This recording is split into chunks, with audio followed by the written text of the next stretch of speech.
There was a full slate of games tonight, 11 of them. Let's get into the top 5 performances of the night in no particular order. First up, Cade Cunningham.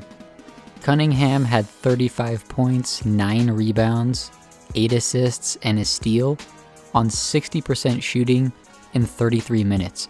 And what's even more special about his performance is that he scored 27 of his points in the first half.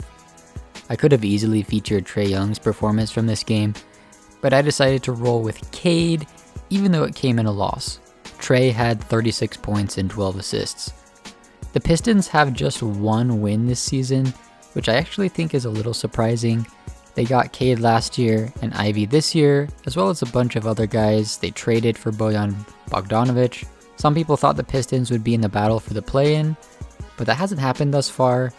They have had Marvin Bagley injured, which I think has contributed to their record a little bit, but they're also just a young team with very little depth, so I think people saying play-in were a little ahead of themselves.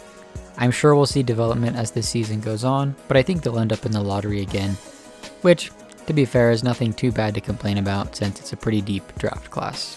Next, let's talk about Paolo. The Orlando Magic dominated the shorthanded Charlotte Hornets tonight to get their first win of the season. Paolo had 21 points, 12 rebounds, and 7 assists to extend his streak of games with 20-plus points to start the season to 6 games. He is just the 6th player in NBA history to start their NBA career with 6 straight games of 20-plus points. His playmaking ability was on full display in this game, and I think that's a part of his game that is not talked about as much as it should be.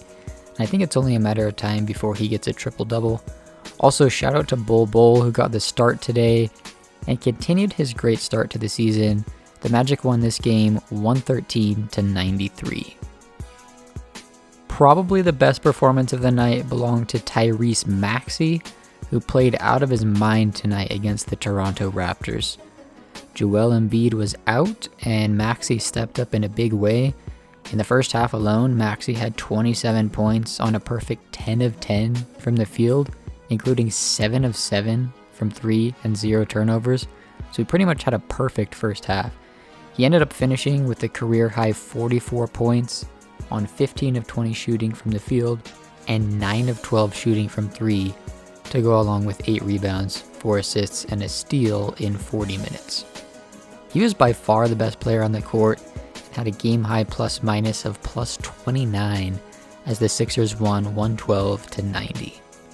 Now, I said Maxey's performance was probably the best performance of the night because Donovan Mitchell and Caris LeVert might have something to say about that.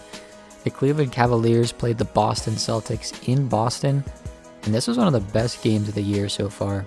Boston led in this game early, including a 13-point lead at halftime, but the Cavs came back in the second half and made it close in the fourth quarter, with the game eventually going into overtime. Jason Tatum and Jaylen Brown each had 32 points, but Donovan Mitchell and Caris LeVert were not going to let the Cavs lose this game. Throughout the fourth quarter and overtime, Mitchell and LeVert pretty much took turns dropping buckets on the Celtics. The game was tied at 121 with 3 minutes left in overtime after a poster by Jaylen Brown. But then Caris LeVert scored 11 consecutive points for the Cavs to help them win 132-123. So he basically went on an 11-2 run all by himself to win the game. The potential has always been there with LeVert, but he has struggled with injuries all throughout his NBA career. The LeVert they saw tonight is what the Cavs traded for. And then as far as Donovan Mitchell, well, we all know what he can do. He's been terrific to start the season. And I have to say, it's a little weird for me as a Jazz fan to see him get so much media attention because I feel like he never really got that in Utah. That could just be my perception, though.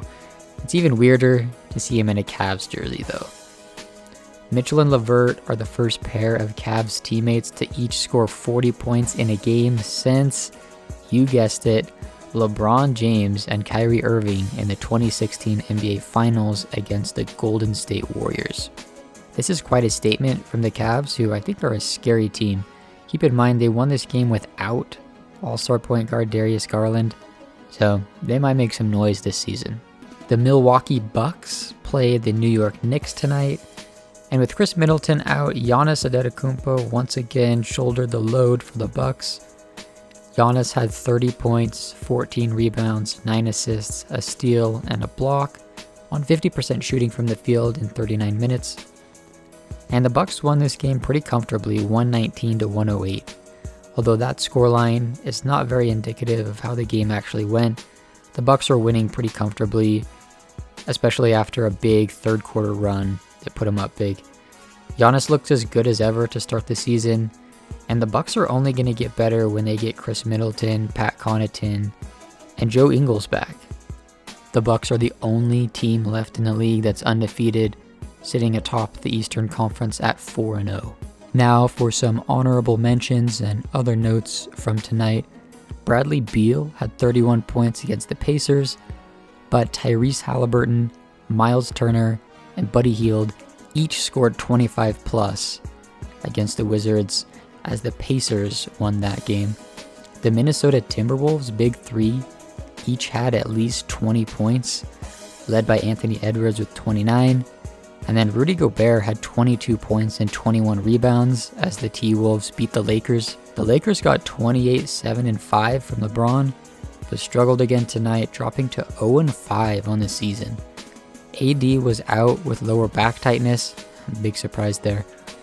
And Darvin Ham experimented with bringing Russell Westbrook off the bench.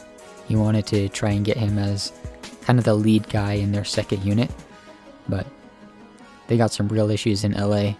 The Denver Nuggets beat the Utah Jazz thanks to strong games from Bones Highland and Michael Porter Jr. Jokic only had like 12 points in this game, and he only played about 25 minutes, but it didn't matter. The Spurs beat the Bulls thanks to 33 points from Keldon Johnson. DeMar DeRozan also had 30 plus for the Bulls. But the main storyline there has to do with Josh Primo, who the Spurs cut today out of the blue. Apparently Primo is dealing with past trauma and mental health issues, and he's going to step away from the team to deal with those. Hopefully he's able to get through whatever he's dealing with and get back on a team, because he is a really good young player with some pretty good potential. And it's just sad to see that happen. The Portland Trail Blazers are missing Damian Lillard for a couple of weeks because of injury, so Anthony Simons stepped up tonight to help the Blazers beat the Rockets. Simons had 30 points on 50% shooting, including 7 threes. Shaedon Sharpe also got the start next to Simons and had 14 points, including a nice dunk. Sharpe looks like a really good pick for the Blazers so far, and I'm interested to see his development this season. Portland won this one 125-111. And then finally, the Suns handled the Pelicans, who were without Zion Williamson, as he recovers from his hip and lower back injury.